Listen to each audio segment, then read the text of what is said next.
which of the following equations is true?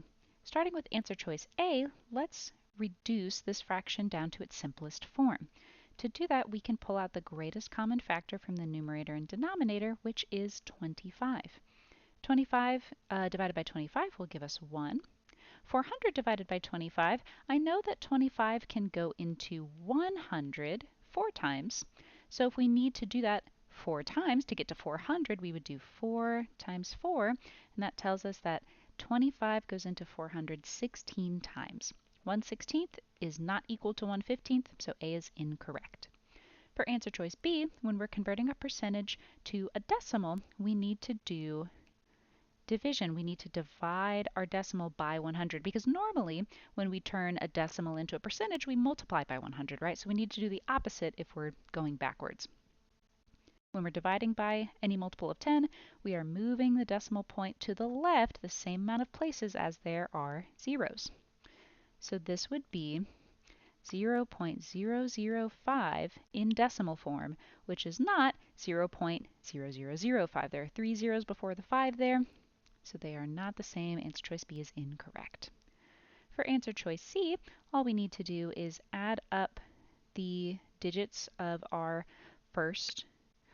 add up the numbers in our last digit, and that will tell us if our answer is correct just based on that one digit. We can start with 8 plus 1, which will give us 9, and then we can subtract 7 to get 2. 2 does not match our last digit of 3, so C is also incorrect.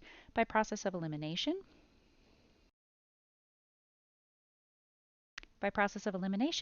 D has to be our correct answer. So at that point, you could mark it and move on with the test, but for the sake of the video, I will continue to solve and show you why D is correct. To do this math in answer choice D, we would need to find a common denominator. I know 3 times 4 is 12, and 6 can go into 12 2 times, so let's make 12 our common denominator. 3 times 4 will give me 12, so I can multiply the top and bottom by 4 to get an equivalent fraction. 4 times 3 will give me 12, so I need to multiply the top and bottom by 3 there. And then 6 times 2 will give me 12, so I need to multiply the top and bottom by 2. Just rewrite that, times 2. So now we can do our math. 2 times 4 will give us 8 over 12, plus 3 times 3 will give us 9 over 12, minus 1 times 2 will give us 2 over 12. 8 plus 9 will give us 17 over 12, minus 2 over 12, which will give us 15 over 12. To simplify this, let's put it into a mixed fraction. 12 can go into 15 one time, with 3 left over. And then we need to simplify that fraction down to its simplest form. Pull out a greatest common factor of 3 from the top and bottom. 3 divided by 3 is 1, so we'll have 1 and 1 over 12 divided by 3, which is 4. Making answer choice D the correct answer.